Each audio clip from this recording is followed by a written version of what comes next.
This is a review for Superman, the animated series, Season 1, Episode 1, The Last Son of Krypton, Part 1.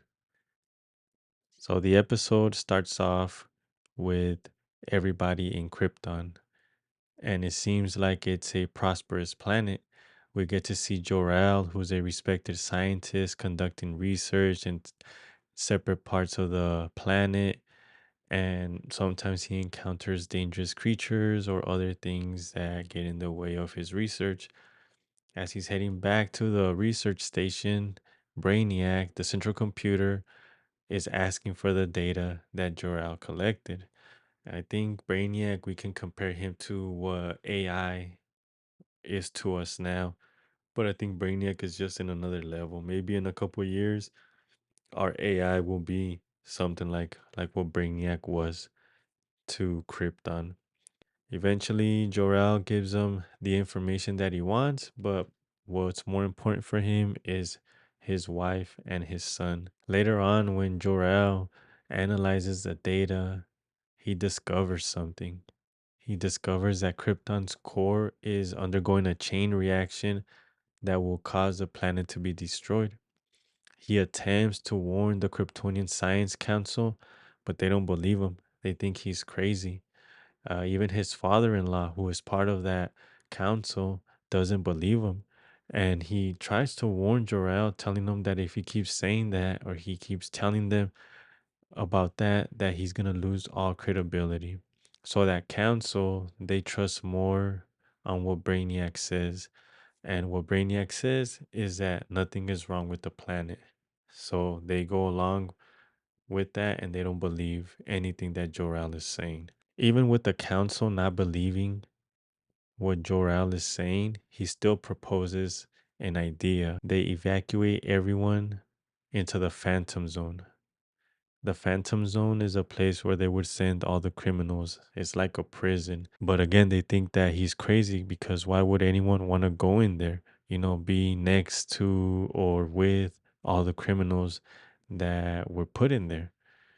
So they don't want to go along with that either. And again, they're getting assured by Brainiac that nothing is wrong with the planet. Now, Jor-El, he gets suspicious when he hears Brainiac just say that everything is fine. So he starts to investigate. He goes to, like, I guess would be the servers where Brainiac is at, and he discovers that Brainiac knows the truth, that Brainiac knows that the planet is going to get destroyed. So he's secretly downloading himself into a satellite so he can escape when Krypton explodes. Brainiac rather prioritize preserving knowledge over saving lives. But if Brainiac was so smart, I think he could have found some way to save the people, right? But his main focus was just himself. So that's why he was saving all the data and then going into a satellite in space. Now Jor-El has to make a decision. Like, should he destroy Brainiac? What should he do? But then Brainiac lets him know that if he does destroy him, that then there's no way that his son is gonna be able to escape. So he has to make that decision, and he ends up not doing anything to Brainiac. And now Brainiac calls all the security. They're chasing Jor-El. He leaves the scene, and he flies or he goes all the way to back to his house. There, his father-in-law is not convinced of what Jor-El was saying and offers to help. He's talking with his wife, with his father-in-law. His house is surrounded, and his father-in-law bravely distracts the authorities. So he leaves in a vehicle, and they start chasing him, which gives them the time to set up the spaceship that they have to launch it with Kal-El or their son. Laura refuses to join, so she had the opportunity to get on that ship and leave, but she decides to just send the son and stay back home with her husband. Towards the end of the episode, we see that Krypton is exploding because throughout the whole episode, one of the clues that there was something wrong with Krypton was that there was like these earthquakes. So as Krypton starts to explode, they launch the spaceship. He goes into a wormhole with a bunch of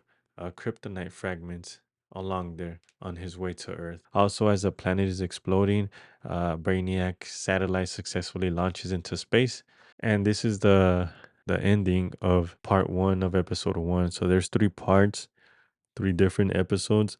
So we'll be reviewing episode two, which is a continuation of this one, and we'll see what happens when he gets to Earth. Thank you so much for taking the time to listen. If you have any comments or anything else that I missed, put that down in the comment section. That way we can all gather more information and enjoy more of these episodes that a lot of us got to see when we were young.